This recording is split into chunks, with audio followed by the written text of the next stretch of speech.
Hello everyone, tara at magluluto na naman tayo ngayon ng isa na namang masarap na ulam. So ayan, meron tayo ditong labong. So ayan, nakagayat na yan dahil binili ko yan, nakagayat na talaga ng ganyan.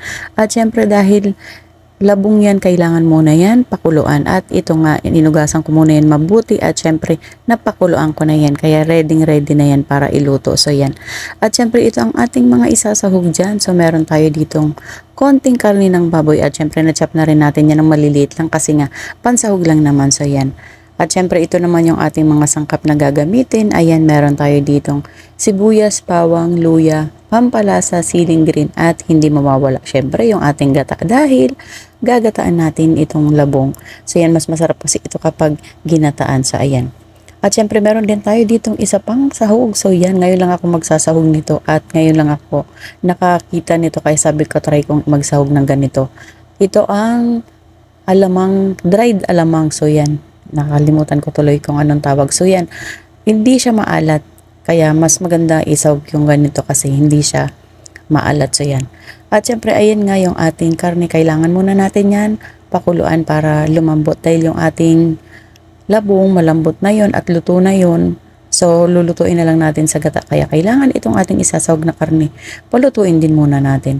So ayan na nga at tuyo na yung tubig kaya ito ay talaga namang luto na yan. So yan. At syempre lalagyan ko din yan ng konting mantika para medyo ma-toasted siya. So ito na nga, ayan, medyo toasted na yan. So okay na yan. Pwede na natin yan isahog para hindi nakakaumay kaya medyo toasted lang yan.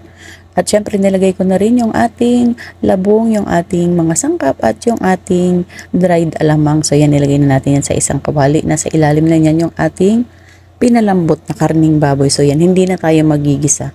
So yan, at syempre ayan, nilagyan na rin natin yan ng gata. So yan, nakasalang na yan at syempre antayin na lang natin yan na kumulo hanggang sa maluto yung ating gulay. So yan, syempre yung apoy niyan alalay na lang kasi nga luto na yung ating labong. Wag nating madaliin sa pagluto para talaga namang manuot yung ating gata sa ating gulay. So yan, so ayan, kumukulo na.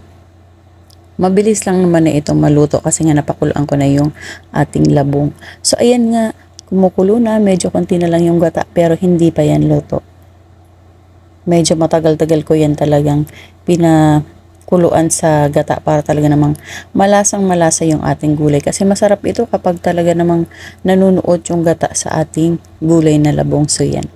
At syempre ayan, dahil malapit na yan maluto, nilagyan ko na yan ng paminta at nilagay ko na rin yung ating pampalasa. So yan, syempre haluin din muna natin yan para talaga namang pantay yung lasa ng ating niluluto. Haluin muna natin yan.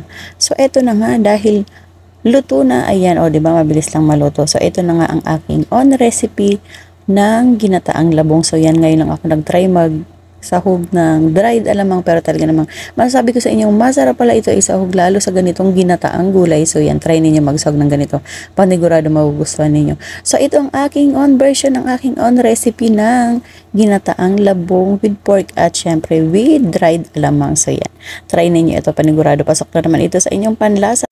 Thank you for watching everyone!